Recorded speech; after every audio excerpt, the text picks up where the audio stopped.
veleposlaniče tu da se možemo i dogovarati. Da, ja ću da ovdje raditi. Idemo ga onda ovaj ti vraća. Drži. Čekaj, polako. Samo da se prvo... Čekaj, pa nije valjda ne?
Ladies and gentlemen, please rise for the anthem of Ukraine and Sweden.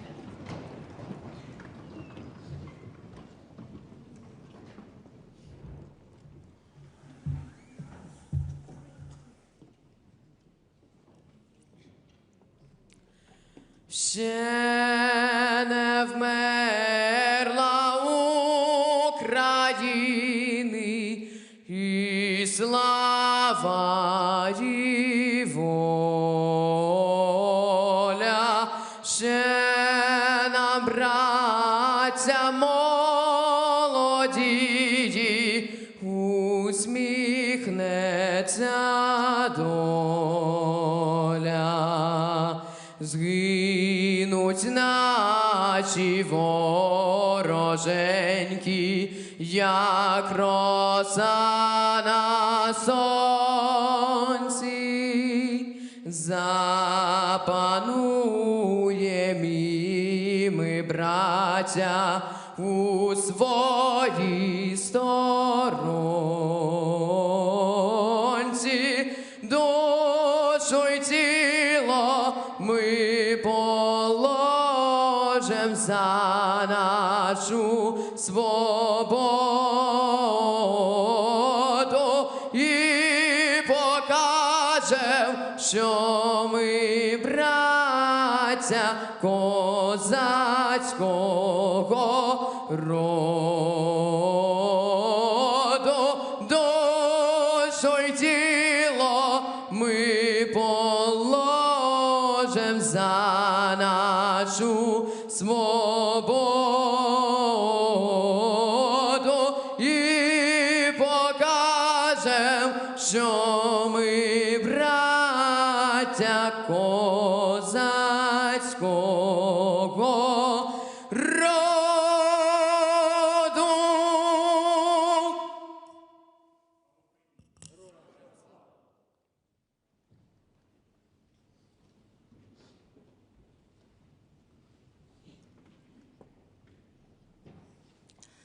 Du gamla, du fria, du fjällhöga nord.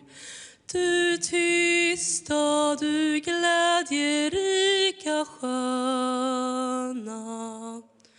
Jag hälsar dig, vänaste land upp på jord. Din sol, din himmel, dina ängder gröna. Du sol, din himmel, dina ängder gröna. Du tronar på minnen från fornstora dagar.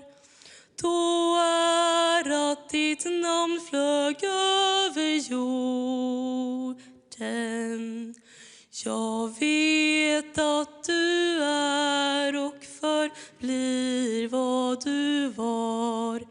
Ja, jag vill leva, jag vill dö i Norden.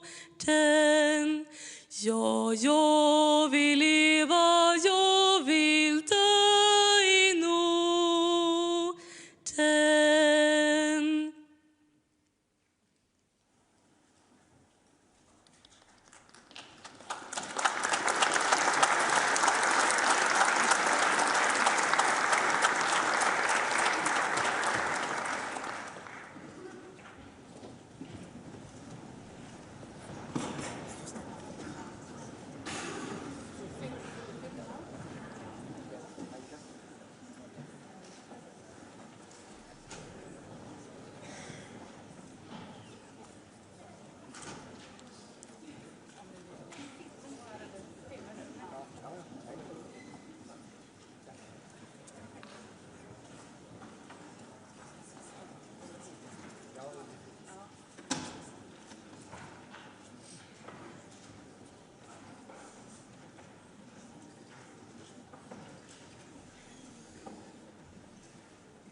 Republic and Latvia, and numerous expert forums have been held, uniting the world in support of Crimea's return.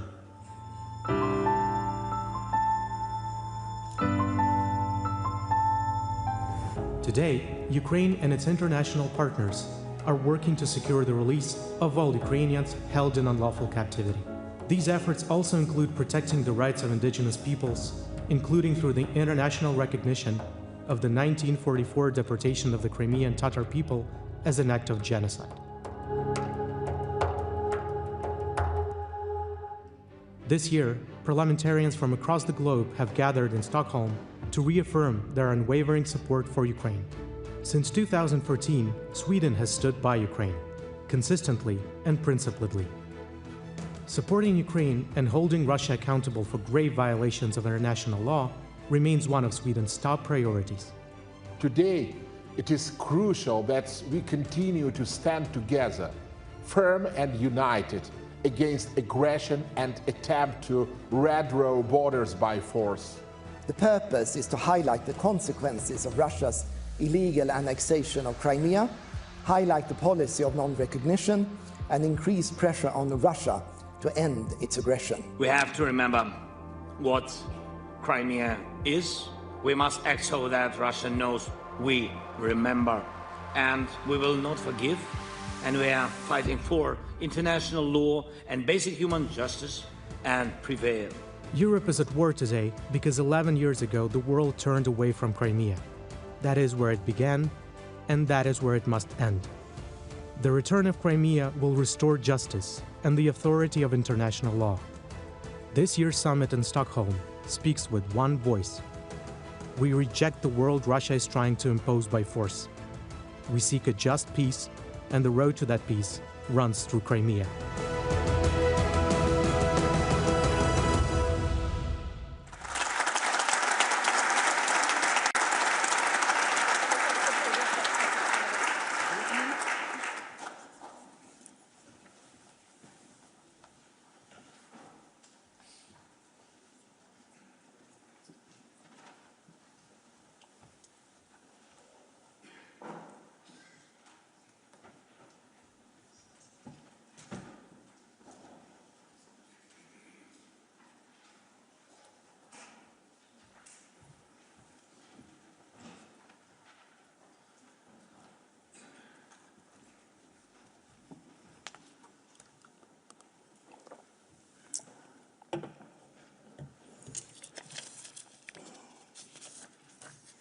Dear colleagues, excellencies, honorable guests, ladies and gentlemen, I would like to bid you all a very warm welcome to the Riksdag and to the former second chamber, the venue of the 4th Parliamentary Summit of the International Crimea Platform. I would first like to thank the performers of the national anthems, Timur Vasilishin and Fanking Shu. Timur was born in Ukraine and lives in Sweden now, and he has become a powerful voice in support of his homeland and performs every week at the Monday meetings at the square of Norrmalmstorg, not far from here. The Monday meetings have been organized in support of Ukraine every week since the full-scale invasion began, a powerful example of solidarity of the people of Stockholm and Sweden with the people of Ukraine. In this chamber, we are surrounded by murals depicting scenes from Swedish history. It is here that heroes who played an important role in defending our nation's independence and freedom are honored. The fact that the choice was made to highlight these scenes from Swedish history is an expression of the will to emphasize the value of the right of the people to participate in decision-making on public affairs, the value of a free and independent nation, and the will to defend these values when they are threatened by foreign powers.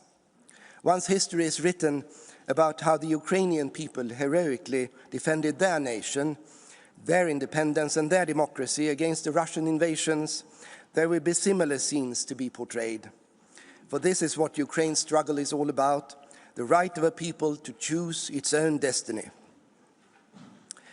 My dear friend Ruslan Stefanchuk, I remember the speech you gave in this chamber in the spring of 2023. Russia's full-scale invasion of Ukraine had been going on for more than a year.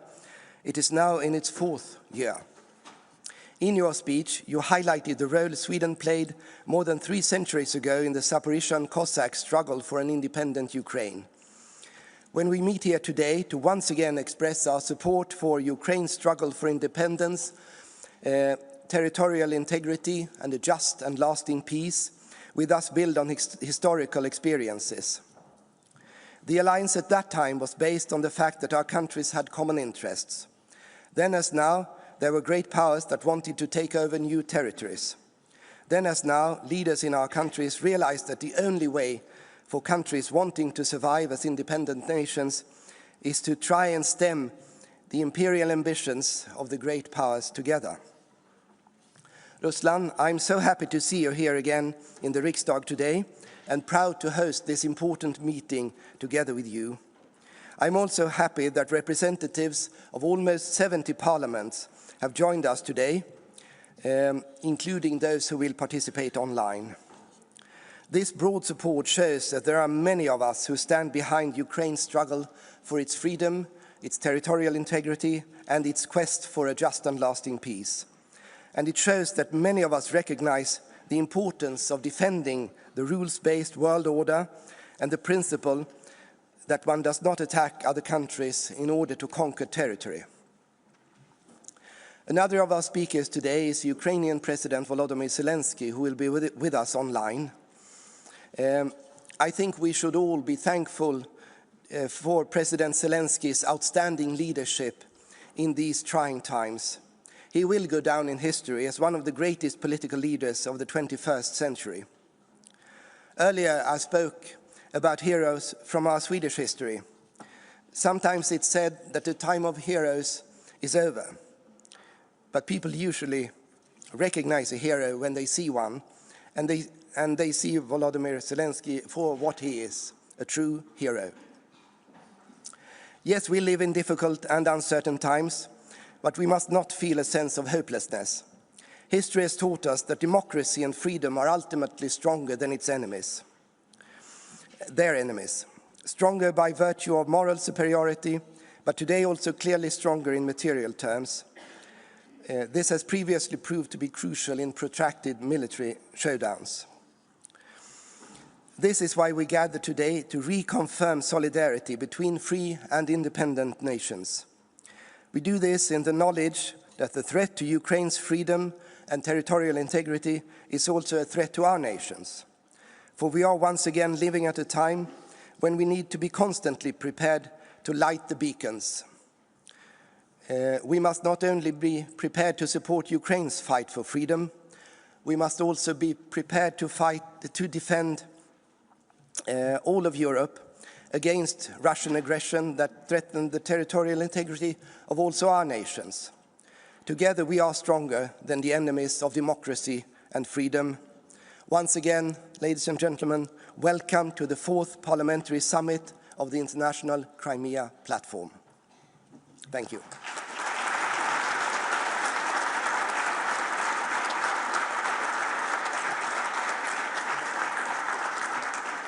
Distinguished guests, it is now my great honor to welcome the President of Ukraine, Mr. Volodymyr Zelenskiy, who is joining us remotely from Ukraine. Mr. President, the floor is yours.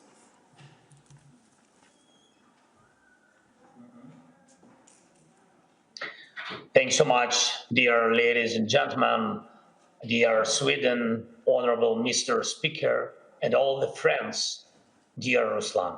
I'm glad that the Ukrainian Crimean Platform and its parliamentary track continues to work and keeps attention on a simple truth. Every nation and every state must be respected, and the core principle that kept Europe peaceful longer than at any other time in its history must be protected. These principles are clear: respect for human life, no changing borders by force, and no spheres of influence, a polite term used to cover the desire to dominate other nations and wage wars of aggression. This is exactly what the Crimean Platform stands for, refusing to accept that launching wars of conquest is normal and refusing to normalize cruelty toward people and nations. Thank you for taking this principled position and for clearly stating that the annexation of Crimea in 2014 was illegal. We all understand the global reality.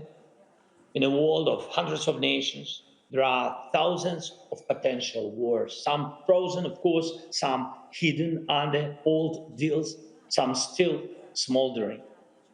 But in most cases, peace is upheld by international law, by conventions, agreements, and the UN Charter. If these principles do not work here in Europe, then where will they work? It is a rhetorical question, and behind it lies a global fear that war, not peace, could again become humanity's everyday reality, as in darker times. We cannot allow this.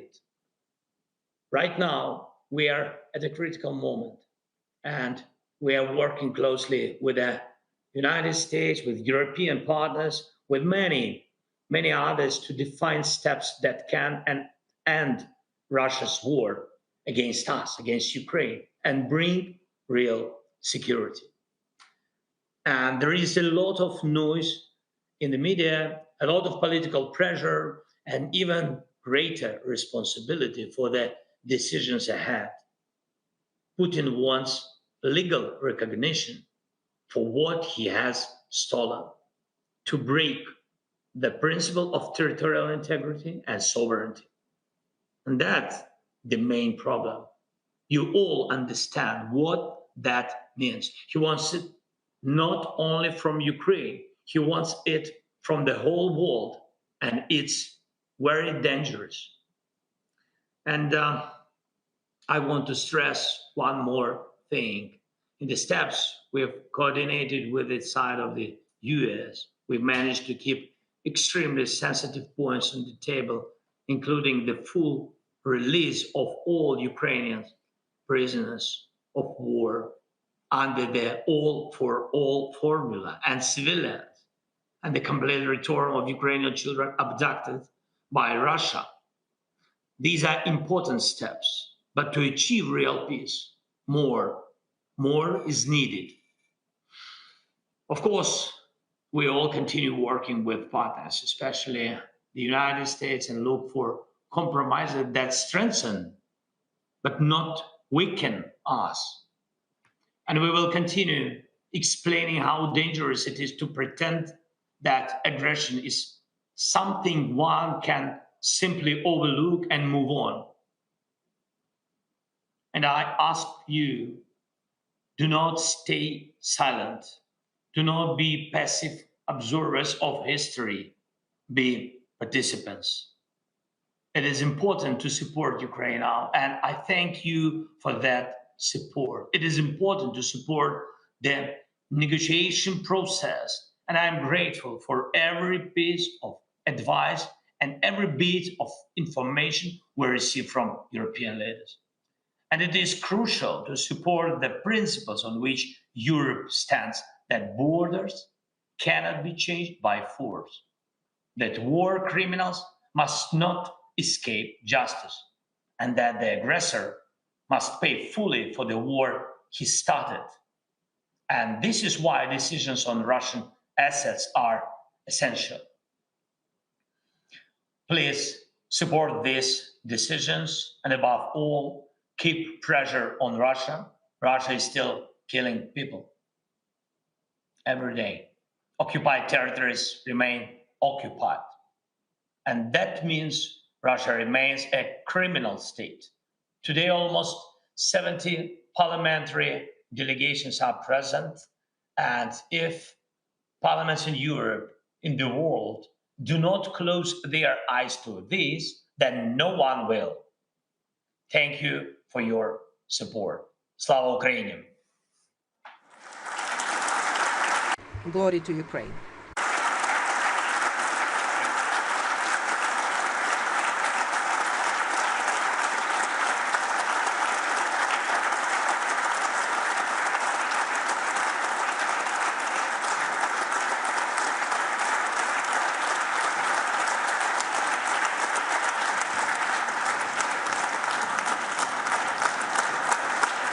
Thank you very much.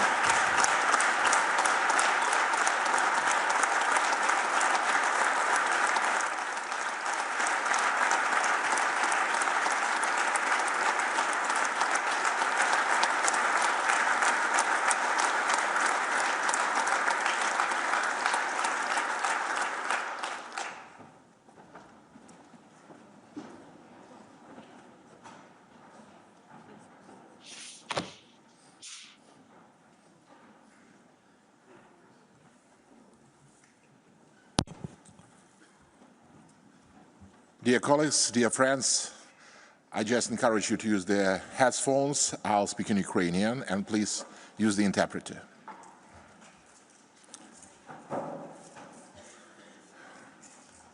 Шановний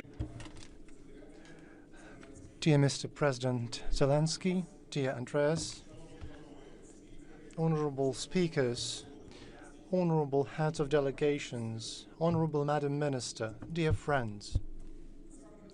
First of all, allow me to sincerely thank our Swedish partners and friends for the warmth and hospitality in this cold time of year, as well as for the exceptionally high level of organization of this traditional forum. And I'm particularly grateful to a great friend of Ukraine, Speaker Norlen, for the decision to host this year's 4th Parliamentary Summit of the International Crimea Platform. And I'm pleased to see among the constant participants of our gathering the heads of parliaments of Croatia, Czechia, Latvia, who hosted the 3 previous summits. And I'm grateful to each person present in this hall, not only for coming to Stockholm.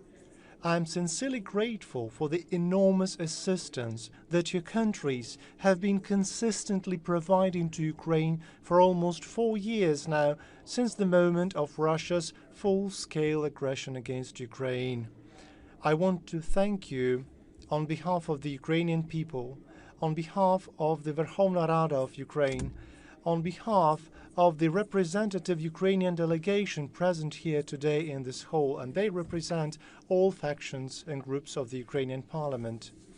Friends, today we have gathered to speak about Crimea, and we will speak about how Russia is turning the Crimean Peninsula into a military base used in its aggression against Ukraine, how Ukrainian schools are being shut down in Crimea annexed by Russia, how Russia's shadow fleet is exporting grain stolen from Ukraine from Crimean ports, how those citizens who disagree with the regime's actions are being persecuted, and how proud we are of those who, representing different peoples, never cease fighting and continue resisting the actions of the Russian occupation administration.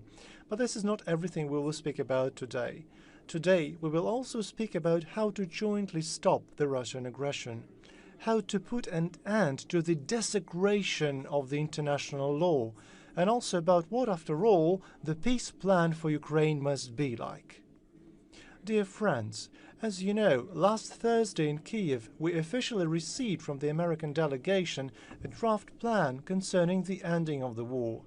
We agreed that our teams would work on these proposals, and yesterday our delegation held the first round of negotiations with the American partners. And as President of Ukraine Zelenskiy said yesterday evening, there are signals that President Trump's team is hearing us. And we are ready to move towards a genuine peace, and we've always said that, but allow me to set out our key principles and priorities. You know that from the very first day of the war, Ukraine has been striving for a peace that respects our independence, sovereignty, and our dignity. Ukraine is ready for substantive negotiations on ending the war, including at the level of leaders. At the same time, we must designate the Ukrainian red lines, which no one has the right to cross, neither physically, nor legally, nor morally. No legal recognition of the Russian occupation of Ukrainian territories, no restrictions on Ukraine's defense forces, no veto on Ukraine's right to choose its future alliances. Any genuine peace process must be based on a very clear principle: nothing about Ukraine without Ukraine, and nothing about Europe without Europe. Yes, and we will never renounce our own language, our faith, or our national identity. Yesterday, during a tour of the Riksdag, Speaker Norlen showed me the first constitution in Ukraine, and thus in the world, of the Ukrainian Hetman Pilip Orlek, which was dated, just think about it, to 1710. Dear friends, the presence of this unique Ukrainian document within the walls of the Swedish Riksdag holds deep symbolism and great meaning for me as a lawyer and as a citizen of Ukraine. Because the constitution and the will of one's own people are yet another red line that no one may ever violate. I am convinced that an important component of a real peace plan, which will inevitably lead to ending the Russian aggression, is strengthening Ukraine's defense capabilities of Ukraine and Europe, reliably protecting Ukraine's skies, and safeguarding critical infrastructure.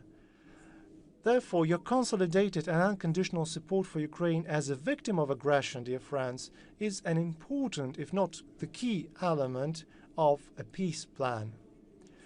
We need to move forward in the process of finalizing and providing Ukraine with reliable security guarantees from recognized world democracies, the United Europe and the United States of America. On the other hand, we must maximize sanctions pressure on Russia until Putin is ready to conclude peace. And it would be just to use Russia's frozen assets, because this is the price for aggression, and the price for the lives taken, and the price for the destruction inflicted. We sincerely believe that on the 18th, 19th of December, the Council of the European Union will adopt fair decisions on this matter. Besides, Ukraine's membership in the European Union and NATO must also be elements of both Ukraine's security guarantees and the peace plan. Only under these conditions will Russia retreat, because it will finally understand that it cannot overcome and seize Ukraine as an integrated part of the democratic world. That Ukraine, once and for all, has become part of the world where there is no place for tyranny and where democracy prevails. We sincerely believe that the consolidated strength of our partners can truly bring this peace that we all long for closer to us. And dear friends, we have no right to waste this chance. So I ask each and every one of you to use your own capabilities while working with our partners, the US administration and Congress, the European parliaments and parliaments of other countries of the world, to achieve this result. Dear friends, a decisive moment in our struggle is approaching. The struggle for Ukraine, the struggle for Europe, the struggle for a lasting and just peace. We are under enormous pressure from the enemy, from its deceitful propaganda, under the enormous pressure of fatigue and losses. But friends, let's be honest. There's another pressure that does not allow us to surrender to the enemy's mercy and cease fighting. And this pressure is far greater, because this is the pressure of our own conscience. It is the pressure of the memory of all our victims and all our suffering. It is the pressure of responsibility, joint responsibility for the future, and it is the pressure of our dignity. And this pressure will not allow us to retreat. So thank you for your attention, and glory to Ukraine.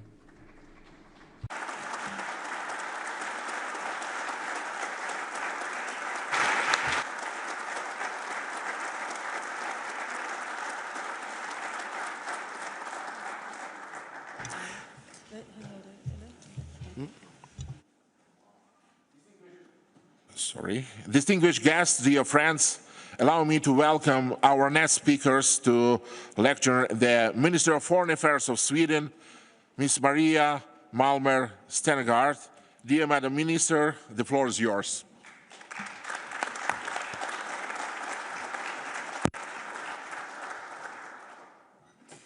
Honorable speakers, excellencies, distinguished guests, it is an honor to address this summit. First, let me just say a few words about the intense diplomacy that we've seen in the last couple of days. Ukraine has always shown that it is serious about achieving a just and lasting peace. Russia has not.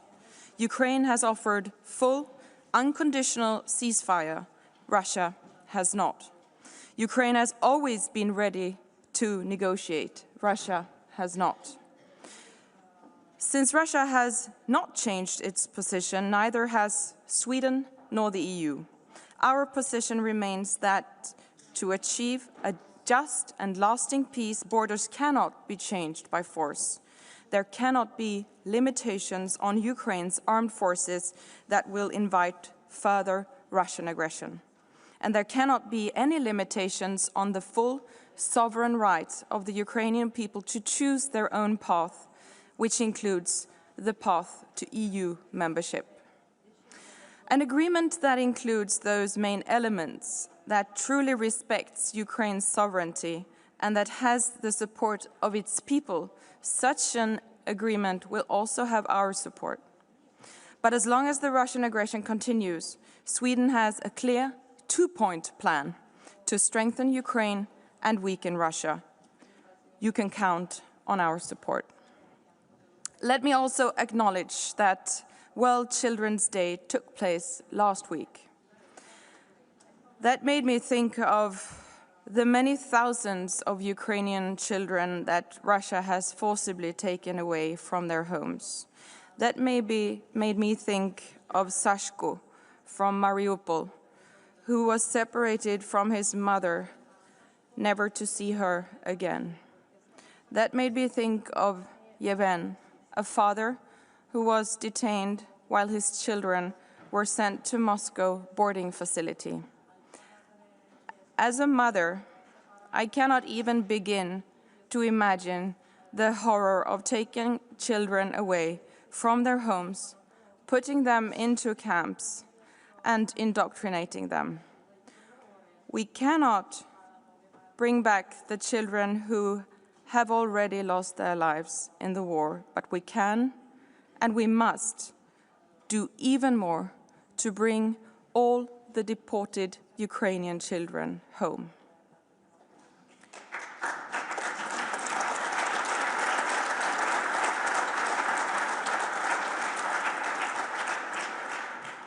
This summit also allows us to once again establish some basic facts. Crimea is Ukraine, Donetsk is Ukraine, Luhansk is Ukraine, Kherson is Ukraine, and Zaporizhzhia is Ukraine. And let me be clear, Sweden will not recognize Russia's illegal annexation of Crimea or any other part of Ukraine's territory. We will not reward aggression. We owe this to the Ukrainian people, especially those in the temporarily occupied territories. We owe this to the women and the men who bravely fight for their freedom and for ours. We owe this to every person in Ukraine and beyond who believes in a world governed by rules rather than force. What we know about life under Russian occupation also shows why our support for free and independent Ukraine must continue. Because in the occupied territories, journalists are silenced, families are separated, children grow up under relentless propaganda. Crimean Tatars face harassment and imprisonment for speaking their language or for practicing their faith. Intimidation, fear, repression, this is life in the occupied territories. Russia's war of aggression causes immense human suffering. Those responsible must be held to account to secure justice for the victims and to deter potential perpetrators in the future. Since 2014, Sweden supports investigations and the documentation of suspected war crimes in Ukraine.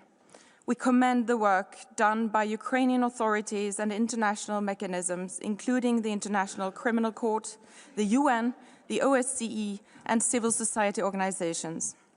Their efforts are crucial to end impunity. This year, we have seen important landmarks for accountability. In November, a court in Ukraine convicted a Russian soldier for murder and sentenced him to life imprisonment in Ukraine. This was the first ruling of its kind since Russia began its full-scale invasion. The Swedish government also strongly welcomes the progress that has been made towards establishing a special tribunal for the crime of aggression against Ukraine and a claims commission for reparations. They must now begin their work as soon as possible. As Russia's brutal war of aggression enters its fourth winter, I'm urging international partners to help strengthen Ukraine by providing substantial military and civilian support. Last week at the EU Foreign Affairs Council in Brussels, I showed my colleagues a simple graph that showed how the EU's support to Ukraine is still smaller than the collective purchase of Russian oil and gas since the full-scale invasion. This is nothing but a disgrace. This needs to change now.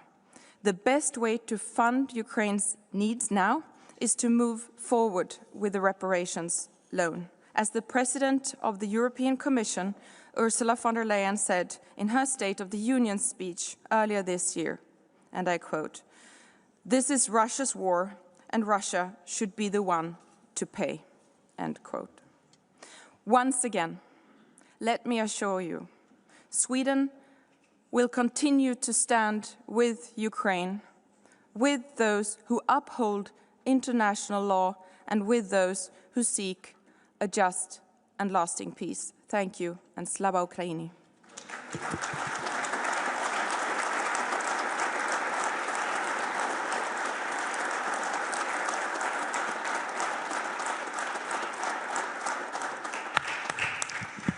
Thank you very much, Madam Minister, for your contribution and for setting a constructive tone for our discussions today. Distinguished delegates, I now have the honor of opening the plenary session of the 4th Parliamentary Summit of the International Crimea Platform. Before welcoming our next speaker, let me start with a few housekeeping remarks to guide us through today's session. Our session will run until 11 o'clock, when we will take a 30-minute coffee break. We will reconvene at 11:30 and continue until 14:15, a quarter past 2, when we will conclude the session with the adoption of a joint statement. The final version of the statement will be distributed during the plenary session. We are delighted to have a substantial list of speakers today. Accordingly, I kindly remind all delegates that speaking time is limited to 3 minutes. And in Sweden, 3 minutes means 3 minutes. That is 180 seconds. I know that in some countries, 3 minutes might mean more, but it does not in Sweden. The order of speakers has been distributed to you. Please note that changes to the list are not possible at this stage. Some speakers have requested to speak earlier in the program due to early departures. We have accommodated this, so there are a few exceptions to the alphabetical speaking order. All statements are made from the lectern, where the microphone is automatically activated when you are given the floor.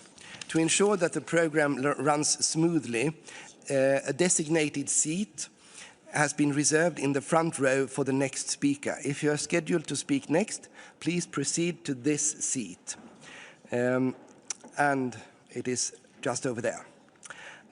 Our first speaker will be the host of the first parliamentary summit, Mr. Gordan Jandrokovic, the Speaker of the Croatian Sabor. Mr. Jandrokovic will be followed by Jiri Drahos from the Czech Republic. Please, Mr. Jandrokovic, the floor is yours.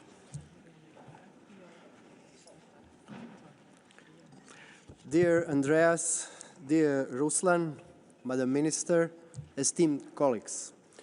3 years ago in Zagreb, at the first parliamentary summit of the International Crimea Platform, we stood together in affirming Ukraine's sovereignty, independence and territorial integrity, in condemning Russian aggression in the strongest terms. We did the same in Prague and Riga. Today, I thank the Swedish Riksdag and the Verkhovna Rada of Ukraine for gathering us here to reaffirm our dedication to these principles. To stand resolutely for international law so heavily violated by Russia in Ukraine, by suppression, terror and destruction, by temporary occupation and then illegal annexation. The idea that borders can be changed by force is extremely dangerous. It implies a vision of a world where the power of rules yields before the rule of power. To oppose this and to defend the principles of sovereignty and territorial integrity is not only our duty. At a critical juncture, it is essential for global security. All the more reason to follow, with extreme attention, the talks regarding the latest US proposal for ending the war. Strong pressure on Russia needs to be maintained and increased, because Ukraine's approach has been nothing but cooperative and constructive. Comments just made by Chairman Stefanchuk and President Zelenskiy confirm that our undiminished support is as necessary as ever. Dear colleagues, from day one, Russian aggression has also been an attack on the sovereign right of every state to choose its own political path. In Croatia, we really understand the cost of defending a nation's political choices and of facing an aggressor which refuses to accept them. That, too, is why we have stood with Ukraine from the very start, with any means of support that we could provide, political, financial, humanitarian, or military. On top of that, we have shared the highly specific expertise from our own war experience on demining, war crimes, prosecution, veterans' care, and peaceful reintegration. Finally, I believe that our common values are defended in Ukraine today. So supporting Ukraine also means protecting these values and investing into a safer and more predictable future for all of us. Therefore, it is absolutely vital that we remain firmly behind them to advocate their rightful claims, to keep their needs high on our agendas, to have their best interest in our minds and in our hearts. Thank you, and God bless the brave people of Ukraine. Slava Ukraini!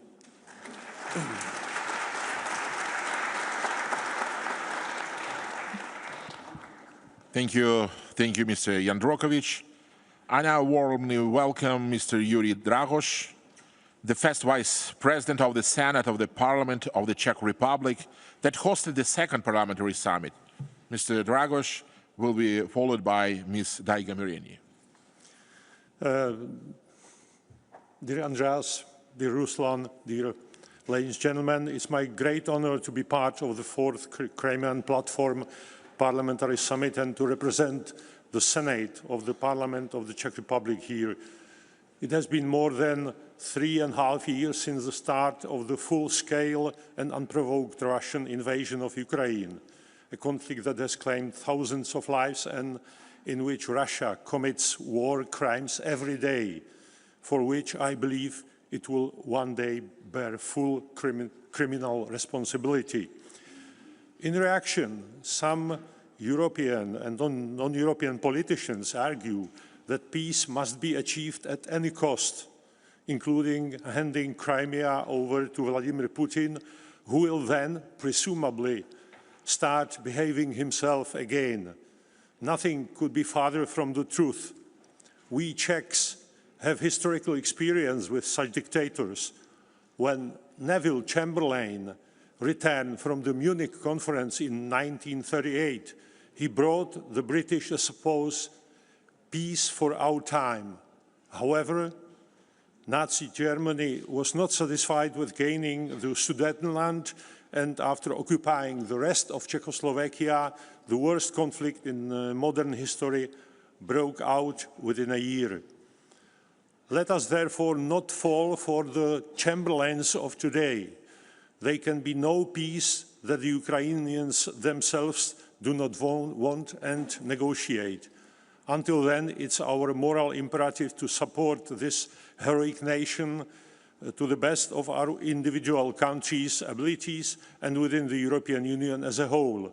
Whether this means humanitarian aid to suffering civilians, material support for Ukrainian infrastructure, or, of course, supplies of military equipment.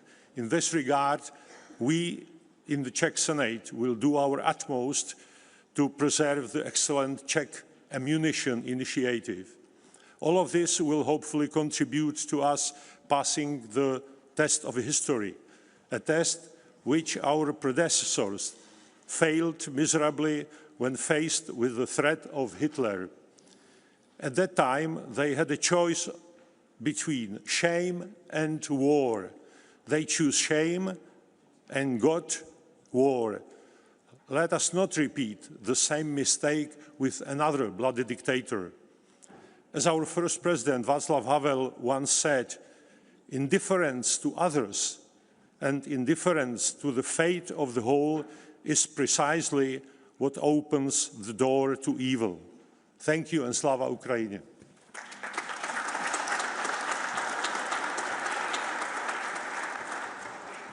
Thank you, Mr. Dragos. Our next speaker is the Speaker of Sejm of Latvia, Ms. Daiga Mirenie. Her intervention will be followed by a video statement.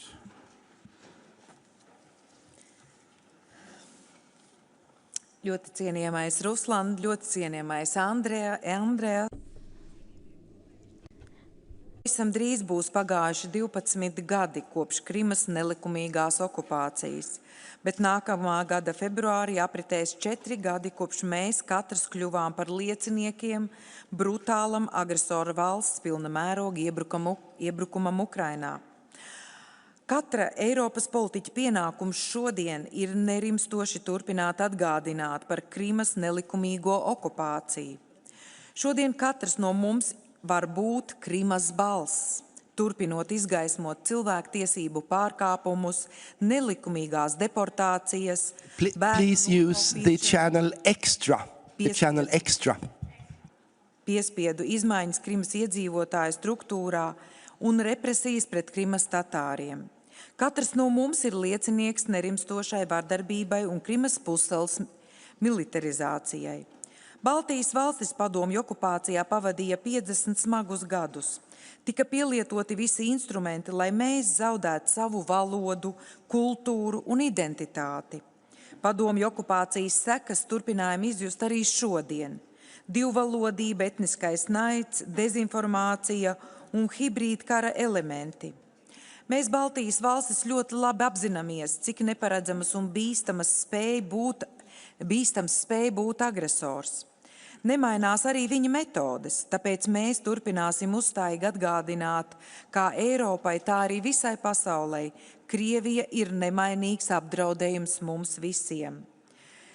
Kam vēl būtu jānotiek, lai mēs Eiropā pilnībā apzinātos situācijas nopietnību?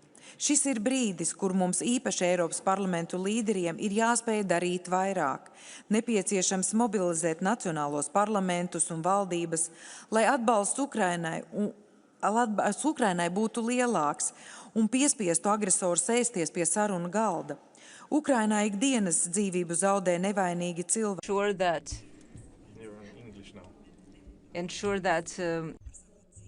Gan kaujas laukā, gan arī aizstāvot un stiprinot demokrātiju. Mēs Eiropā vēl joprojām varam darīt vairāk, un vēl līdz galam mēs neesam izdarījuši arī savu mājas darbu. Krievijas iesaldētie Russia's frozen assets are yet to be channeled into direct support for Ukraine. At the same time, trade with the aggressor state is continuing, and there are still industries and areas where sanctions can be stepped up. And dear colleagues, we need to use all international legal instruments to ensure that Russia and its officials are held accountable for the crimes perpetrated against the people of Ukraine and especially its children. Slava Ukraini.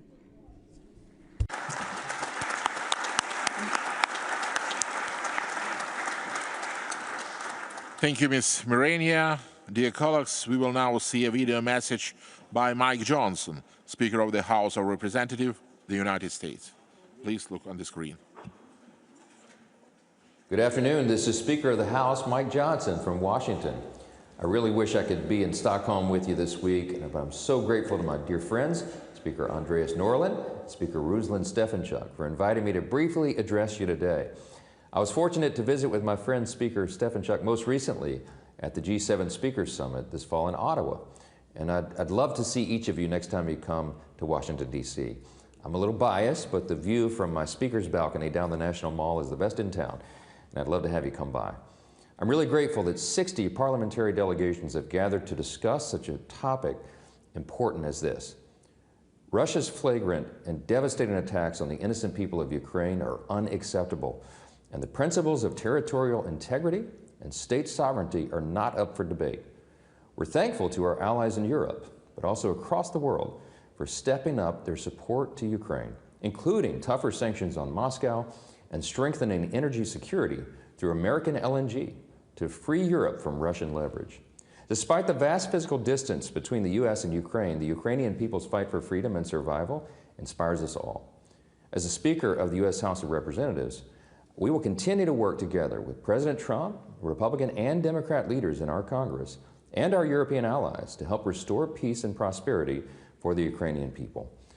After ending conflicts across the globe, from the Middle East to the Indo-Pacific to Africa, President Trump has demonstrated that he is determined to end wars and stop the needless bloodshed. We understand that peace cannot be achieved through weakness. Peace is secured through strength. And it is this principle that guides the new American foreign policy under President Trump's leadership. And we're prayerful that these international efforts will bring about a just and lasting peace for our friends in Ukraine. Again, I lament that I cannot join you this weekend in Stockholm in person, but I wish you a productive and fruitful discussion, and I'm grateful for this opportunity to address you. God bless you all.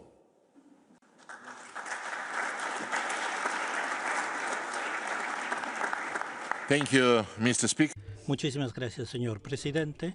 Y ahora vamos a continuar. De acuerdo a la lista, tengo aquí apuntado al señor Vincent Blondel, presidente del Senado belga. Y lo seguirá después la señora Raya Nazarian.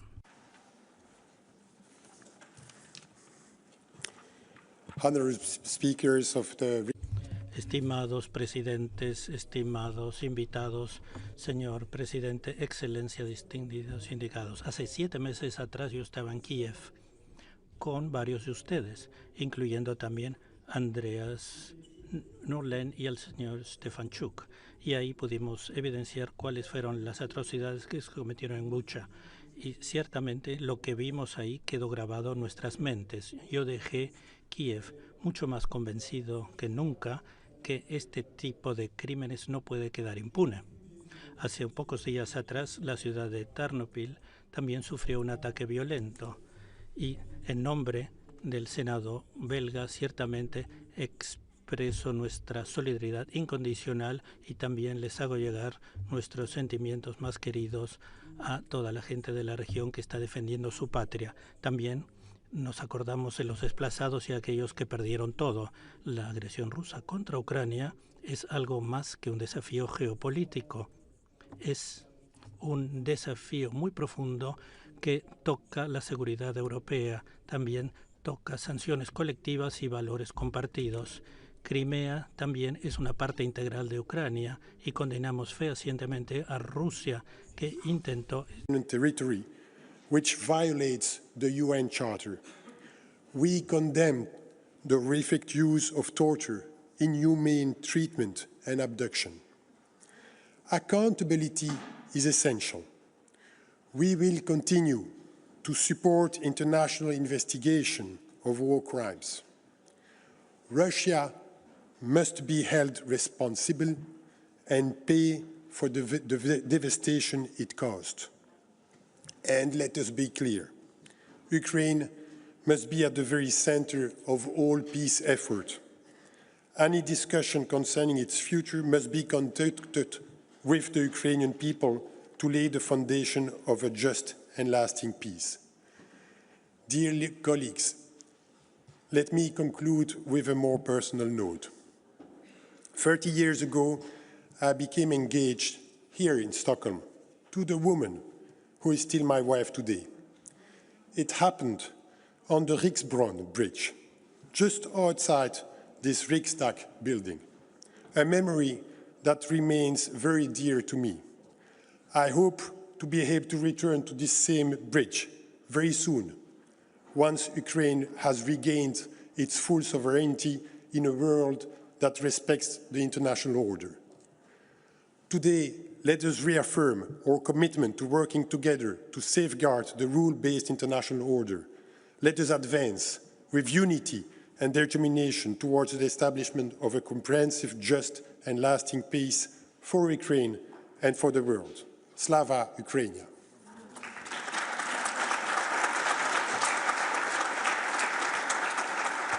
Thank you very much, Mr. Speaker. Our next speaker is Ms. Raya Nazaryan, Speaker of the Bulgarian National Assembly. After her remarks, we will hear from Mr. Lauri Huzar. Please, Ms. Nazaryan, the floor is yours. You have 3 minutes. Thank you. Ladies and gentlemen, we are now in the 4th year of Russia's illegal, unjust, and unprovoked military aggression against Ukraine. We will not forget and will always repeat. This war did not start on the 24th of February 2022, but with Kremlin's annexation of Crimea in 2014. Russia's illegal occupation and annexation of parts of sovereign Ukrainian lands is a violation of international law.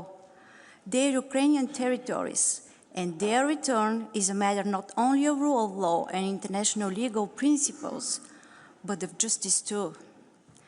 Bulgaria has been and will be a reliable and active partner in the international Crimea Platform since it was founded in 2021. We participate in the parliamentary sessions and contribute to the initiatives for the security of the Black Sea region, including the forum we held in Sofia in 2024 that brought together delegations from 42 states and 8 international organizations. In the context of developments in the past few days, I would like to welcome the renewed effort of our partners in the US and President Trump to seek a way to stop the military actions in Ukraine. The 28-point plan has elements of fundamental importance for achieving lasting and just peace. However, the proposals should be discussed in coordination with the all European partners because the conditions of a future peace agreement have a direct impact on the security not only of Ukraine, but also of Bulgaria, the European Union, and Europe as a whole. The Republic of Bulgaria confirms its commitment to work hard within the EU and NATO with our American partners in order to guarantee, together with Ukraine, that any agreement will be sustainable, will be implemented in good faith, and that Ukraine will have security guarantees. Ukrainian people have the sovereign right to define their own future and to decide on the nature of any proposed peace agreement. Dear colleagues, our common goal is a peaceful and sustainable development of the region. Recovery is no longer a future ambition, but a present need. The European path of Ukraine is a choice that is in line with the interest of both the Ukrainian people and the European Union. A stable, independent, and democratic Ukraine is an important factor for the security and prosperity of our continent. In conclusion, please let me send a message to the people of Ukraine once again. You are not alone in these difficult times. Bulgaria stands by you in trials, in striving for peace, and in hope for a future of freedom, dignity, and security. Thank you.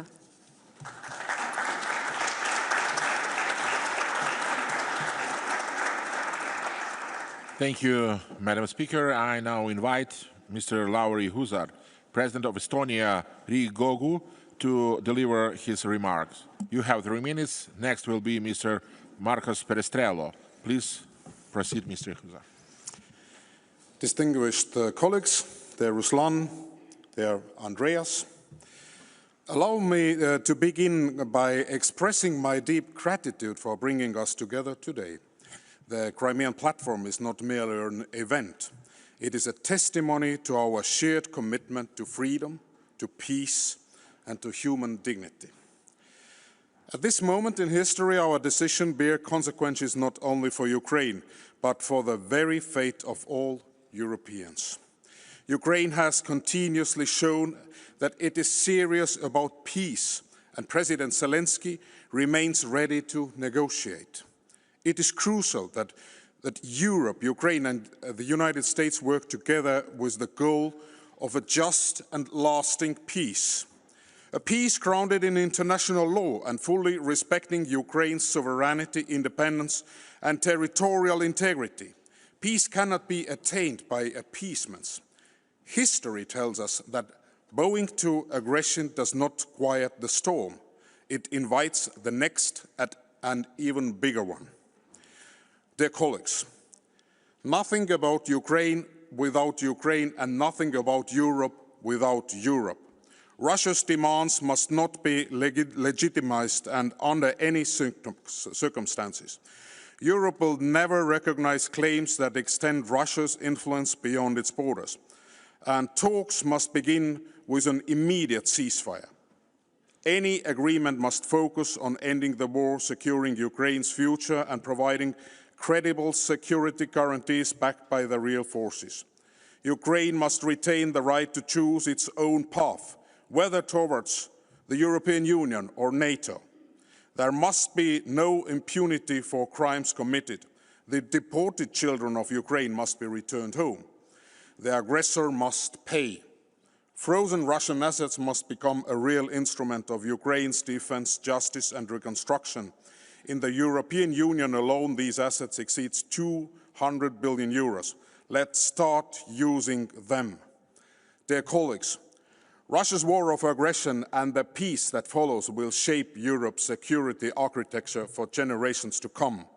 Let Europe stand united and resolute, ensuring that peace honors Ukraine's courage and rests upon justice, law, and lasting security. If territories can be gained and borders changed by force, no one is secure. To prevent such a future, we must continue and strengthen our steadfast support for Ukraine and firm pressure on Russia. And let me be completely honest with you, Russia never changes. Dear friends, together, through principled pressure and unwavering solidarity, we stand firmly with Ukraine. Slava Ukraini!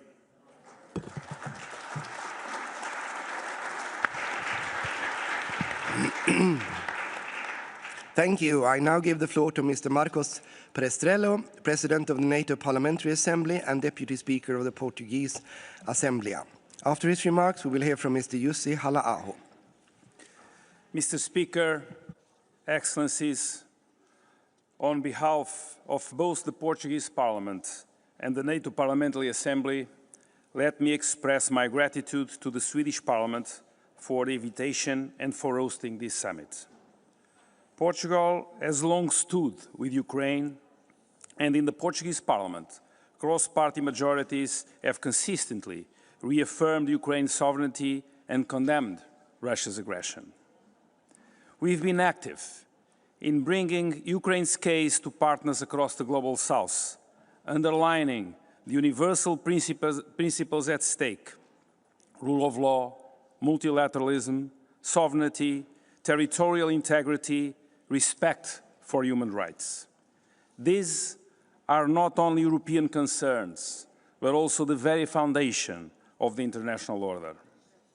Excellencies, in the NATO Parliamentary Assembly, representatives from all 32 national parliaments of NATO members have stood shoulder to shoulder with Ukraine since the very beginning of Russia's aggression. We were one of the first international institutions to expel the Russian delegation after the illegal annexation of Crimea in 2014. And since the full-scale invasion in 2022, we have not only reaffirmed our support, we have doubled down, including by creating a special fund to support the Verkhovna Rada participation in the NATO BA. we are following closely the ongoing discussion around the possible ceasefire and political settlement. This is the occasion to reiterate that our Assembly fully supports efforts to achieve a just and lasting peace, one that ensures a free, sovereign and prosperous future for Ukraine, that guarantees Ukraine's and Europe's long-term security, and that does not reward aggression but deters it. This is only possible if negotiations are carried out with the maximum participation of Ukraine. Nothing about Ukraine without Ukraine. The outcome of any negotiations on Ukraine will set a precedent with global repercussions. We can have no illusions. Russia is and will remain a threat to NATO and Euro-Atlantic security. Any potential political settlement must lead to an end of its pattern of aggressive behavior.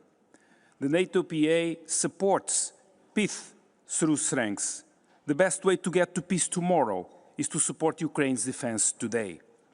A capable Ukraine army is a precondition to deterring future aggression, along with solid security guarantees that we need to provide.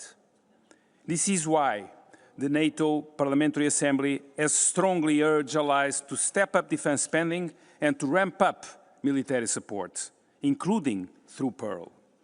Mr. Speaker of the Verkhovna Rada, let me conclude by expressing the NATO PA recognition of your leadership during these critical years and let you know that both Portugal and the NATO PA stand with you now at this crucial moment and for the long term as you defend freedom and rebuild your country as a strong, secure and fully integrated member of the Euro-Atlantic family.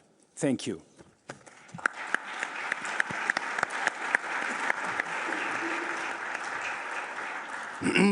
Thank you. Our next speaker is Mr. Jussi Halla-aho, Speaker of the Eduskunta of Finland.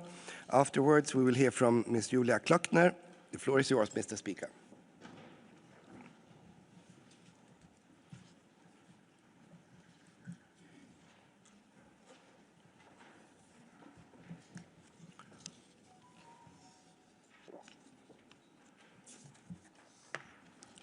Speaker Norlen, Speaker Stefanchuk, esteemed colleagues. Over the past nearly 4 years, we have convened many times in different formats to express our political support to Ukraine. What has changed since the last meeting of the Crimea Platform is, of course, the US administration and its approach to the Russian aggression. This is very unfortunate, not only for the defense of Ukraine and the security of Europe, but also for the US itself and its own strategic interests. Let us hope Mr. Trump and his team understand clearly the true nature of Mr. Putin's regime and its goals and draw appropriate conclusions. But what the Americans do is not really in our hands, and we should not focus too much on it. We should worry about our own ability and willingness to act appropriately. After 4 years of meetings and summits, European countries are still buying Russian oil and fertilizers. We have still not confiscated the frozen Russian assets in our banks. Most countries are still not doing their fair share in supporting Ukraine with military material.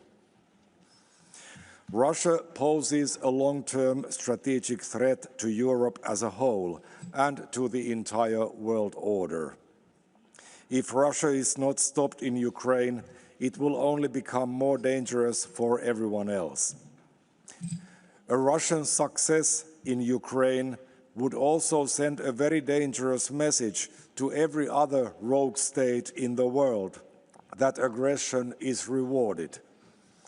Therefore, big talk is not enough. We need bigger contributions, especially from big and wealthy countries, and also from those countries that are further away from Russian borders. We often say that the Ukrainians are fighting for all of us. If we really think so, then all of us should act accordingly and make helping the Ukrainians our highest priority. If we wish to be taken seriously by the Russians and the Americans, we must take more responsibility and make ourselves more relevant. Thank you, Speaker Norlen. Thank you, Mr. Stefanchuk.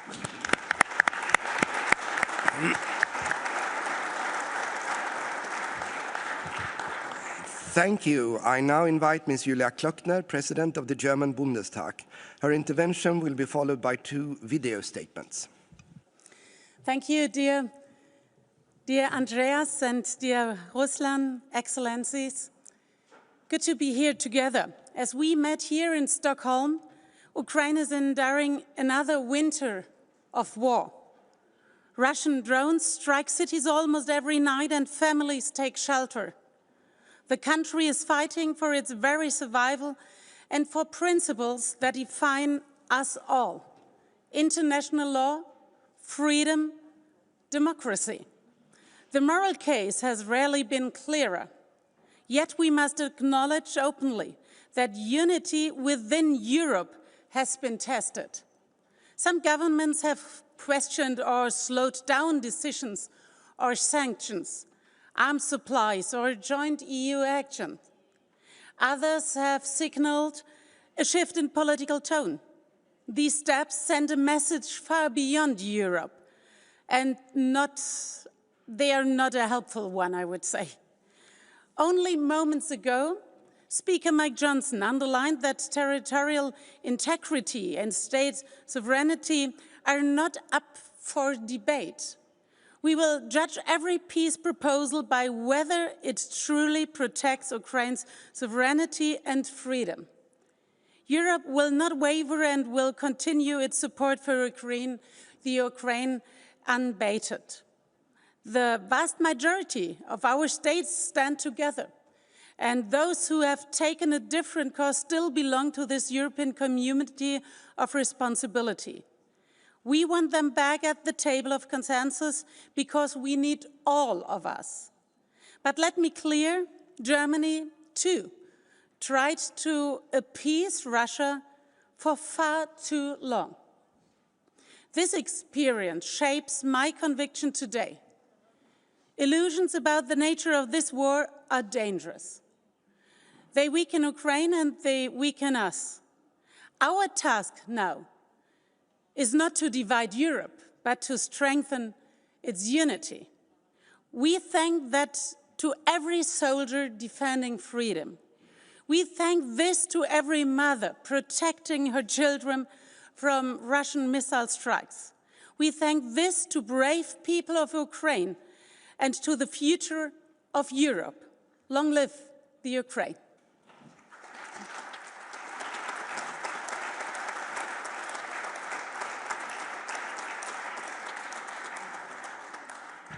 Thank you. We will now hear messages from Mr. Milton Dick, Speaker of the Australian House of Representatives, and Ms. Sue Lines, President of the Australian Senate. Their messages will be followed by Mr. Manfred Kaufmann.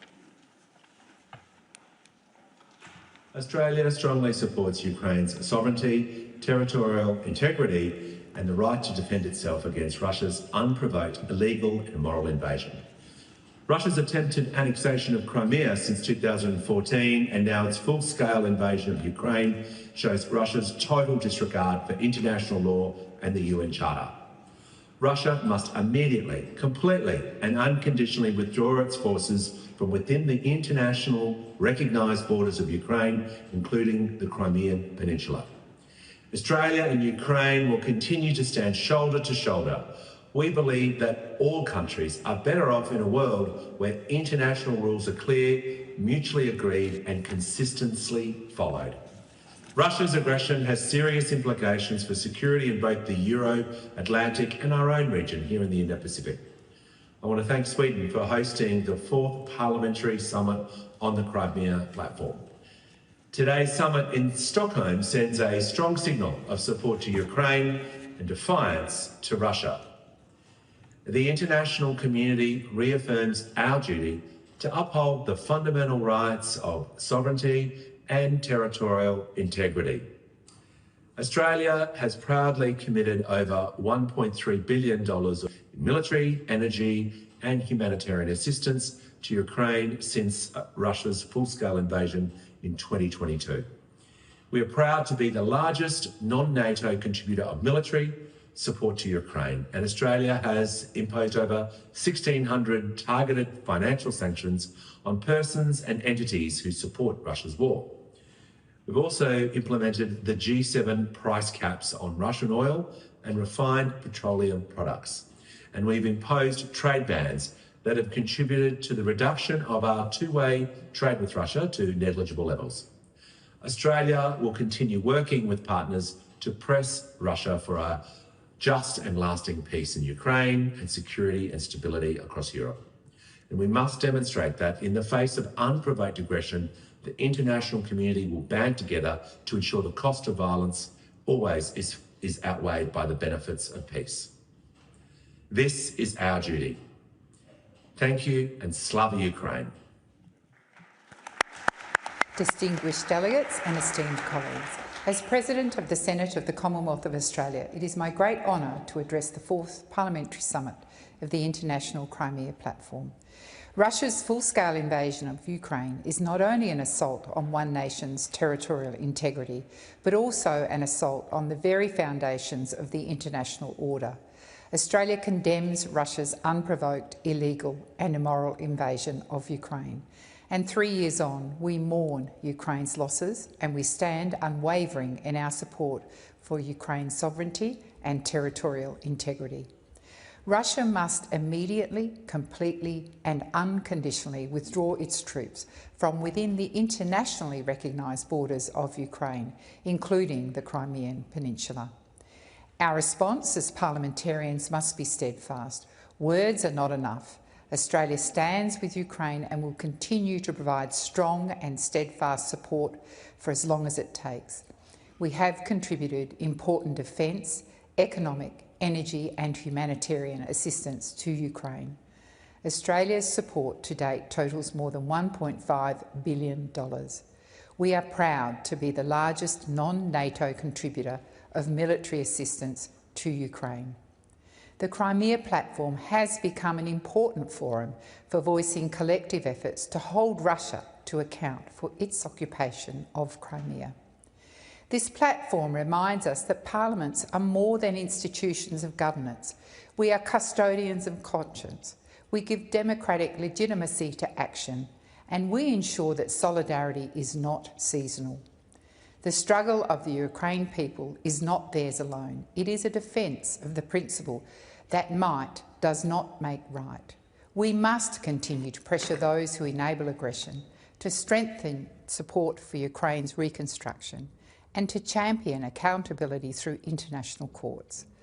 Above all, we must preserve hope, the hope of a free, democratic and peaceful Ukraine. Australia may be geographically distant, but our values are deeply aligned. When the rule of law is under attack anywhere, it is under attack everywhere. The outcome of this war will shape the kind of world our parliaments inherit, one ruled by law or one ruled by fear. Let this summit reaffirm our collective resolve. Russia's aggression will not stand. Ukraine's sovereignty will be restored, and together, through unity and principle, we will ensure that justice prevails. Thank you.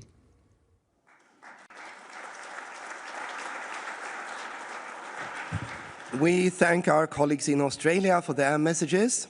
And I now invite Mr. Manfred Kaufmann, President of the Landtag of Liechtenstein, to the lectern. Afterwards, we will hear from Ms. Maja Rienecker. Please, Mr. Speaker, the 3 minutes are yours. Honourable speakers, excellencies, dear guests.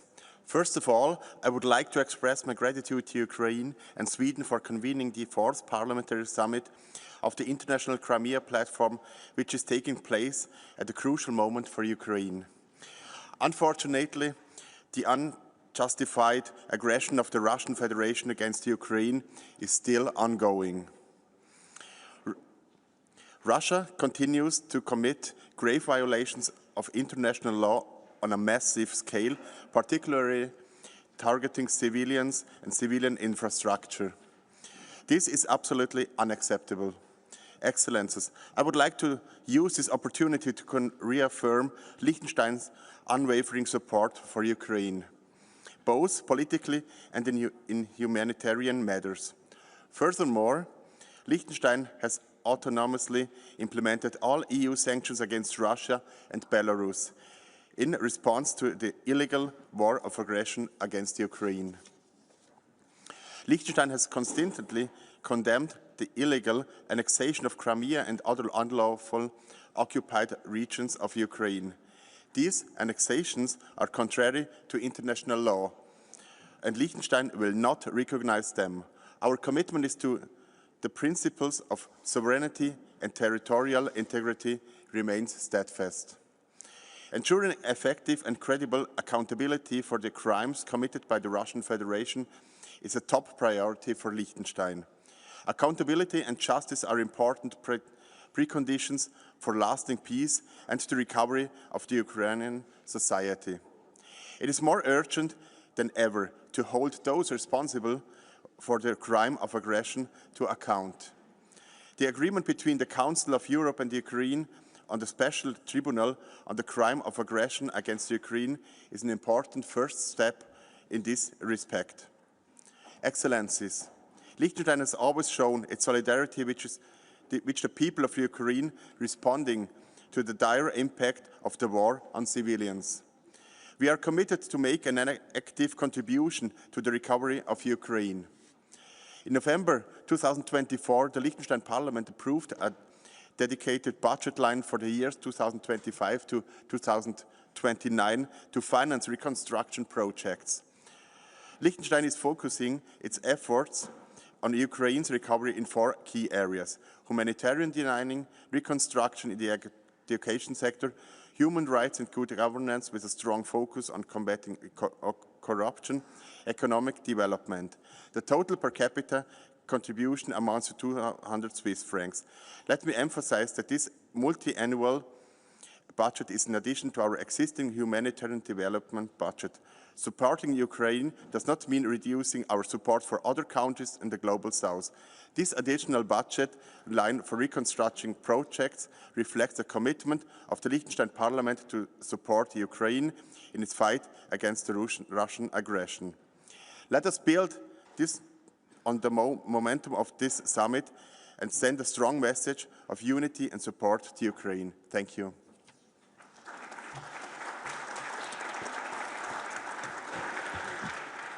Thank you. I now give the floor to Ms. Maja Riniker, President of the Swiss National Council, who will be followed by Mr. Andrea Caroni. Please, Madam President, the floor is yours. Mr. Speaker Norlen, Mr. Chairman Stefanchuk, Excellencies. First, I thank you for the excellent organization of this important summit and for the valuable contributions. As President of the National Council of Switzerland, I had the opportunity this year to visit Ukraine, Sweden, Finland, and other European countries. Such encounters are more than symbolic gestures. They are essential to better understand how Russia's war against Ukraine has affected the European security across our continent. In Ukraine, in July, I met people whose daily lives are marked by hardship, but I was deeply impressed by their extraordinary resilience. Here in Sweden, I witnessed how Russia's aggression on Ukraine and the changed security landscape in Europe have led to a profound shift in national priorities. More than 11 years have passed since Russia's illegal annexion of Crimea. For almost 4 years now, Russia has been attacking the whole of Ukraine in blatant violation of international law. Switzerland has consistently expressed its position.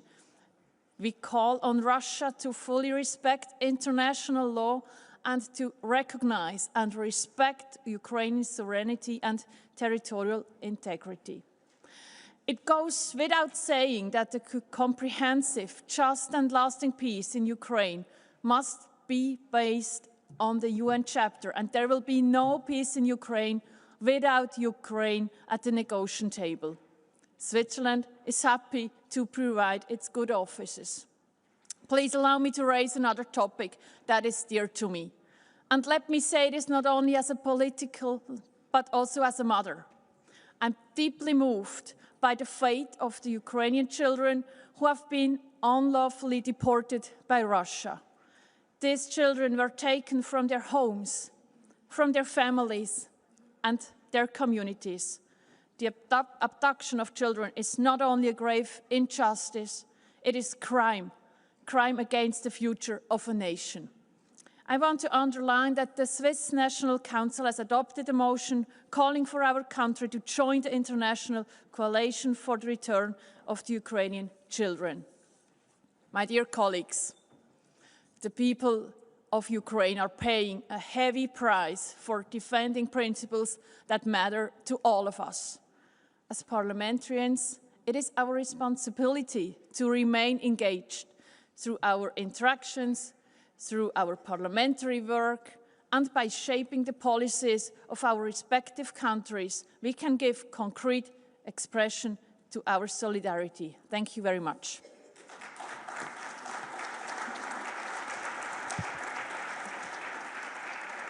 Thank you, Madam President. Thank you very much. The floor now goes to Ms. Andreas Carnoni, President of the Swiss Council of State. After his remark, Mr. Theodoros Rousopoulos will give his intervention. Please proceed.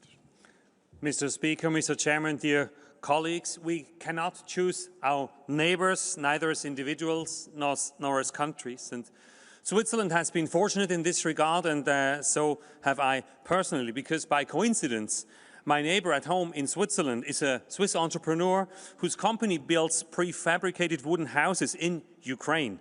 And these are real, tangible homes for families who've lost their own. More than 100 are already standing, and Ukrainian craftsmen trained in Switzerland are continuing this work locally. And seeing new walls rise while the threat of drones and missiles still hangs in the air is a reminder of how courage and reconstruction go hand in hand. This is one of many initiatives that symbolize what Switzerland is doing in Ukraine. Private sector involvement for us is a key instrument. Even during war, rebuilding lives is possible and necessary. And it is a fil rouge of Switzerland's engagement, strengthening Ukraine's resilience today while supporting recovery and the pursuit of peace. And our commitment is continuous and words are followed by action. Switzerland will provide 1.5 billion euros between 25 and 27 and a total of over 5 billion until 36, supporting reconstruction, humanitarian assistance and efforts such as demining. A central pillar of our engagement, as I've mentioned, is the mobilization of the private sector, and this commitment brings innovation, it brings expertise, it brings quality and employment, and it strengthens Ukraine's economic resilience. If I may highlight another concrete contribution, in 2023 a large-scale school recovery initiative was launched. More than 90 school shelters now allow around 17,000 school children to continue their education in safety, and for them a protected classroom means continuity, protection and hope. Switzerland will continue to be active in this area and has decided to join the International Civil Protection Shelter Coalition initiated by Finland and Ukraine. Ladies and gentlemen, our responsibility begins with the present, with a war that continues to destroy lives, but responsibility also looks ahead to just peace, to lasting recovery, a future grounded in people's security and resilience. And Switzerland will stand with Ukraine, just as all of us will stand with Ukraine. Thank you.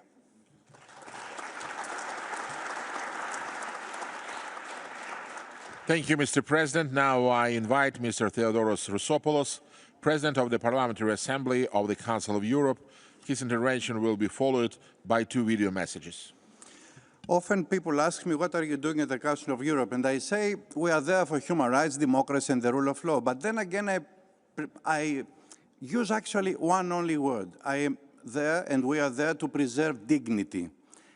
Dear guests, dear colleagues, a few days ago, President Zelensky spoke of the hardest dilemma, the choice between preserving dignity and risking the loss of a powerful ally.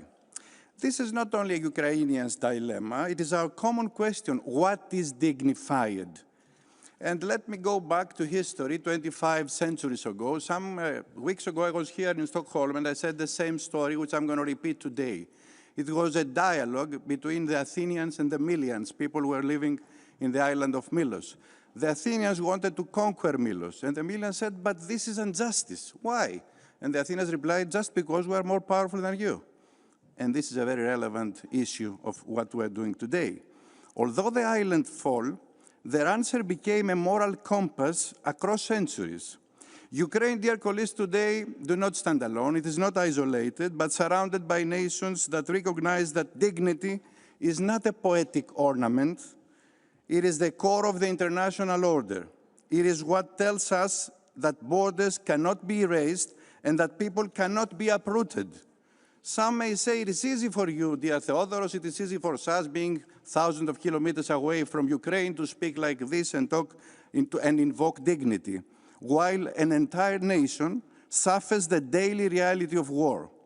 But that is exactly why we must continue supporting Ukraine, and that is exactly why we must persuade the Americans, the American friends, that Russia will not stop even if it gets what it wants today, as Russia didn't stop when she got Crimea. It will not end with the rest Ukrainian territories seized through aggression. The Parliamentary Assembly of the Council of Europe, dear colleagues, which I have the honor to lead, was the first international body to exclude the Russians.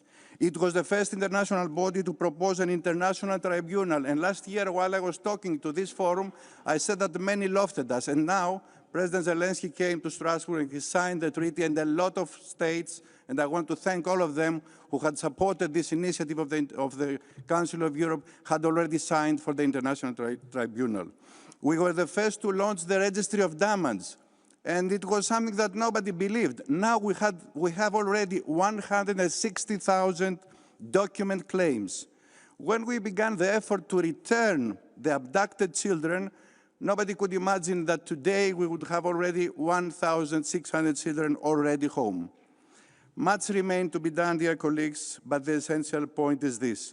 We must not allow the provocation made by an authoritarian leader to pass as if nothing has happened. Because if that happens, it will not be only Ukrainians facing the dilemma of dignity, it will be the entire thinking, civilized world. Thank you.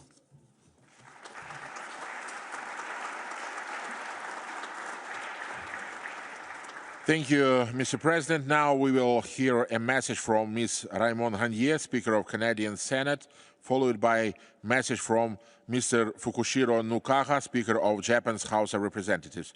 Ms. Tuli Akson will speak following the video statements. Dear Chairman Stefanchuk and Speaker Norlen, esteemed parliamentarians, colleagues and friends, en tant que président du Sénat du Canada, j'ai l'honneur As President of the Canadian Senate, I have the honor to talk to you at the this fourth International Parliamentarian Summit for Crimea. In person, I trust that the message from the Parliament of Canada will reaffirm our commitment to Ukraine's sovereignty, democracy, and the rule of law. We have witnessed extraordinary courage, determination, and heroism from the Ukrainian people and leaders as they confront Russia's unprovoked and unjustified attacks on Ukraine's territorial integrity and sovereignty. Canada unequivocally condemns Russia's illegal annexation of Crimea in 2014, as well as its full-scale invasion of Ukraine in February 2022. I agree with our colleagues, the chairman of the Verkhovna Rada of Ukraine and the speaker of the Riksdag of the Kingdom of Sweden that, and I quote, any just and lasting peace must begin with the occupation of Crimea, end of quote. Along with the Speaker of the House of Commons, I had the honor of welcoming Chairman Stefanchuk to Canada last September, when we met on the margins of the meeting of the Speakers of the lower houses of the G7 in Ottawa. During our conversations, he noted the efforts of Canada's Parliament to raise awareness of the terrible effects of Russia's illegal war on Ukraine. Among these efforts was a motion adopted by the Senate of Canada in June 2025, condemning, and I quote, all Russian attacks on and interference in the lives of Ukrainian children, end of quote. The motion urged the state participants of the International Coalition for the Return of Ukrainian Children to substantially increase their efforts to return, repatriate, and rehabilitate Ukrainian children who have been stolen by Russia. This motion builds upon the existing bicameral and all-party demonstrations of support for Ukraine in Canada's Parliament. In February 2022, Canada's Senate and House of Commons both passed motions that condemned Russia's illegal actions and called for support for the people of Ukraine. In recognition of the strong cultural ties between Ukraine and Canada, our Parliament is working towards establishing September as Ukrainian Heritage Month, honoring the more than 1.3 million members of the Ukrainian diaspora in Canada and celebrating the beauty of Ukraine's culture and heritage. Through legislation, enhanced trade, military aid, and funding, Canada continues to demonstrate its steadfast support for Ukraine. To the people of Ukraine, the members of Ukraine's parliament, the Verkhovna Rada, and Ukrainian civil society, the people of Canada and the Parliament of Canada stand with you and will support you until victory is secured for democracy, rule of law, and Ukraine. Le Canada est avec l'Ukraine, et je vous remercie. Thank you. Canada stands with Ukraine, and I thank you.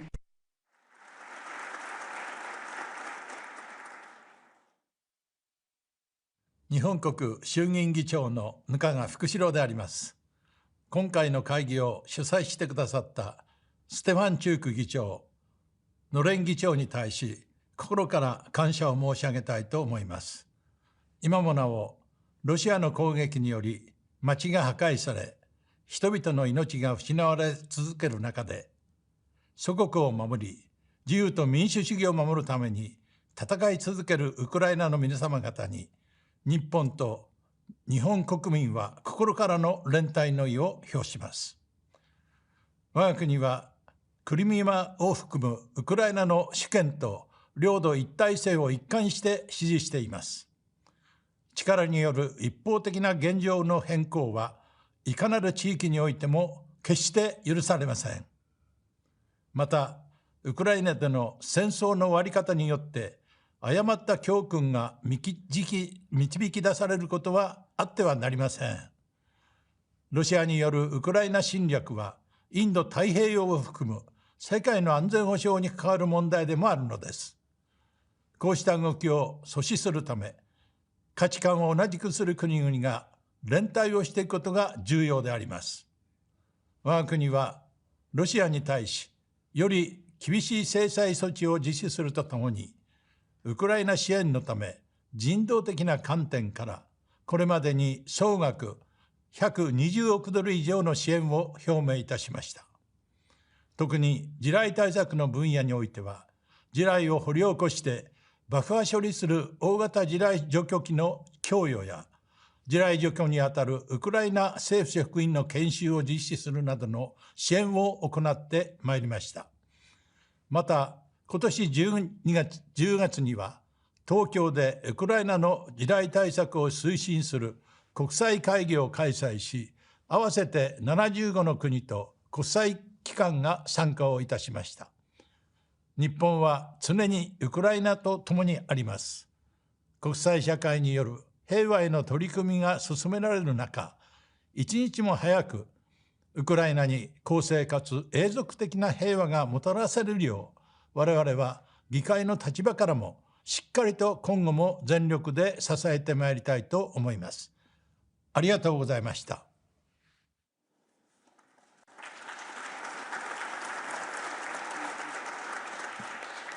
Thank you. Our next speaker is Ms. Tulia Axon, President of Interparliamentary Union. Her intervention will be followed by Mr. Lars Cherson Bresk. Please, Ms. Axon, the floor is yours. Excellencies, it is a great honor to take the floor and address you today on behalf of the Interparliamentary Union, the global organization of the national parliaments. I am grateful to the parliaments of Ukraine and Sweden for their kind invitation to this event. Today, Europe is facing a period of tension unseen in decades. The war in Ukraine has torn apart communities, cost countless lives, and forced millions from their homes. It has shaken to the core the very order that had preserved peace in Europe since the end of the Cold War. The IPU has spoken clearly and without hesitation on this matter. From the outset, the IPU has condemned Russia's military aggression against Ukraine, as well as the unlawful annexation of its territories. We commend the people of Ukraine for their courage and resilience in the face of adversity and military aggression. And we are proud to have conferred upon the the first edition of the IPU Crimea Platform Prize in recognition of its extraordinary commitment to ensuring the continuity of vital legislative activity during the very difficult conditions of war. In its resolutions and multiple pronouncements, the IPU has strongly reaffirmed the principles at the heart of international law: sovereignty, territorial integrity, and the prohibition of the use and threat of force to resolve disputes. These are the pillars of a system designated to protect us all. And when these pillars are flaunted and ignored, international relations become unstable, unpredictable, and dangerous. Dear friends, for over 135 years, the IPU has worked for peace through multilateralism and parliamentary diplomacy. The IPU itself was founded on the belief that lasting peace begins when representatives of nations, friends and foes, meet, listen, and try to find solutions when words are exchanged. We strongly believe that parliaments can build bridges and identify pathways to peace, even when governments cannot, and that dialogue must never be abandoned, even in the darkest of times. Most recently, at the IPU's 151st IPU Assembly last month, our members adopted the Geneva Declaration on upholding humanitarian norms and supporting humanitarian action in times of crisis. The declaration reaffirms the duty of all states to respect and ensure respect for international humanitarian law, to protect civilians in armed conflict, and to guarantee unimpeded humanitarian access. And in this declaration, the IPU member parliaments stressed that defending humanitarian norms is not an act of charity, but an obligation rooted in law and justice. The IPU Task Force on the Peaceful Resolution of the War in Ukraine, established in the spring of 2022, has taken this principle to heart. It has opened parliamentary discussions with both Ukraine and the Russian Federation on nuclear safety, food safety, environmental harm, the treatment of prisoners, and the tragic fate of displaced and abducted Ukrainian children. These exchanges are modest steps, but they keep the path to dialogue open and lay the groundwork for peace tomorrow, a just and a lasting peace, anchored on the fundamental principles of international law. Dear colleagues, I would like to end by giving you a brief reflection. Peace is more than the end of violence. It is not achieved simply when guns fall silent. True peace demands a foundation built on human security, on societies where every individual can live in dignity, free from fear and injustice, on communities that give each person a chance to thrive. Lasting peace also rests on a simple truth. No nation can be secure in isolation. The well-being of one depends on the well-being of all. That is why common security is another concept we have embraced, based on the notion that security of one country does not come at the expense of the other. This approach was in fact enshrined in our work decades ago, when the East-West parliamentary dialogue carried out at the IPU led to a formal process on security and cooperation in Europe. I thank the parliaments of Ukraine and Sweden for convening us all here today and for their leadership in defending the cause of peace and justice. I thank you for listening. Thank you. Thank you. Our next speaker is Mr. Lars Christian Brask, Deputy Speaker of Denmark's Folketing. You have 3 minutes. Afterwards, we will hear from Mr. Robert Zille. Dear Speaker Norlen, dear Speaker Stefanchuk, and dear colleagues. It's a privilege to stand here today with you all. I was here in the Riksdag just a few weeks ago for the Nordic Council session, and I'm honored to be back again to stand amongst Ukrainian allies. It's a tragedy that we must be here in beautiful Stockholm on the background of war, human suffering, and with a new and incomprehensible peace proposal from the US. Nordic and European security depends on Ukraine's freedom. When one of us is threatened, all of us are threatened. This is why our unity is fundamental. I grew up in a time of optimism. Freedom, democracy, and peace shaped my youth. I believed that the fall of the Berlin Wall ended an era of oppression. I believed that freedom and democracy had won once and for all. Yet freedom is never guaranteed, and recent years have shown that it can never be taken for granted. Today, freedom is once again under attack. Russia under Putin does not only seek to occupy land. Putin's Russia seeks to create chaos and to destroy the very idea that free nations can choose their own path. This is why the Crimea Platform is so vital.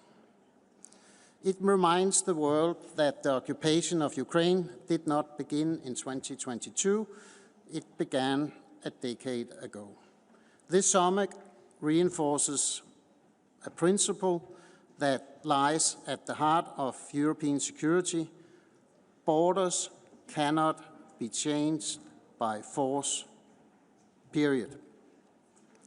Last month, I visited Mykolaiv together with the Presidium of the Danish Parliament, and Mykolaiv is located only 20 kilometers from the front line and is under daily attack from Russia. It was a powerful experience, meeting the brave and dedicated people who fight, rebuild, and keep hope alive during bombardment and the resulting destruction. Their courage and determination remind us of what true resilience looks like. Our partnership with the city and region of Mykolaiv has been a cornerstone of Denmark's civilian assistance. Denmark has stood with Ukraine from the very beginning, And since Russia's full-scale invasion, Denmark has provided around 9.4 billion euros in military support and around 927 million in civilian contribution. And let me make it clear, this support will continue. Our commitment to Ukraine's freedom is unwavering.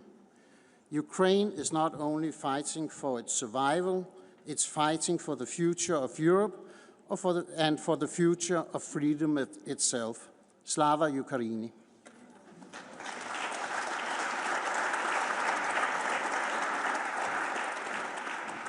Thank you. The next speaker is Mr. Robert Zile, Vice President of the European Parliament. After his intervention, we will adjourn for 30 minutes coffee break. Please, Mr. Zile, you have the floor.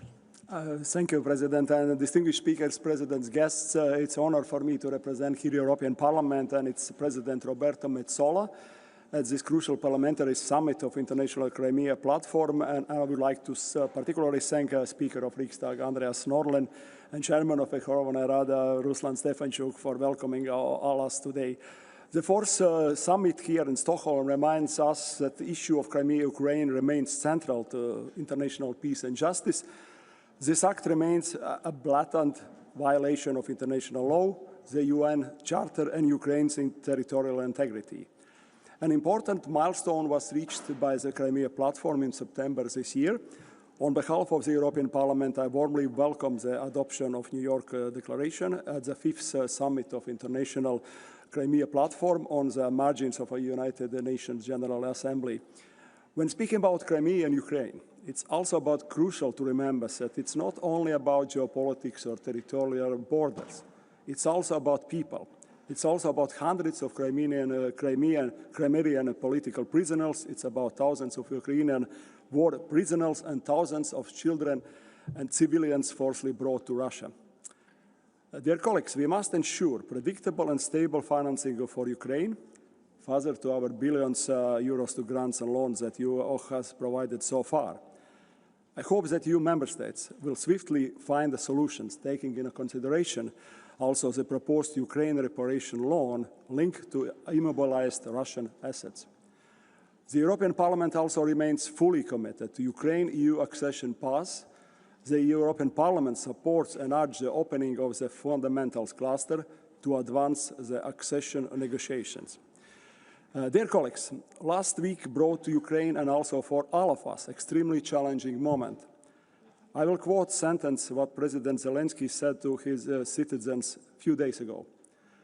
We will do and we must do everything to end the war, but not to end Ukraine, and not to end Europe, and not to end the global peace.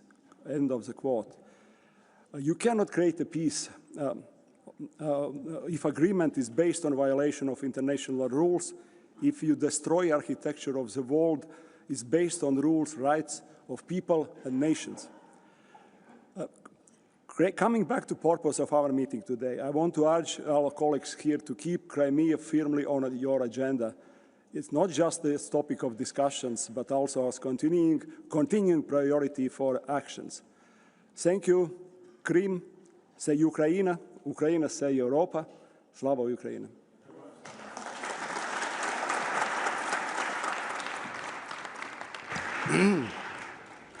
Thank you. Dear colleagues, we will now take a 30-minute break. Coffee will be served in the Grand Gallery, located just outside this meeting room, where we had dinner last night. We reconvene at 11:30, and in Sweden, 11:30 means 11:30. I wish you all a very nice break.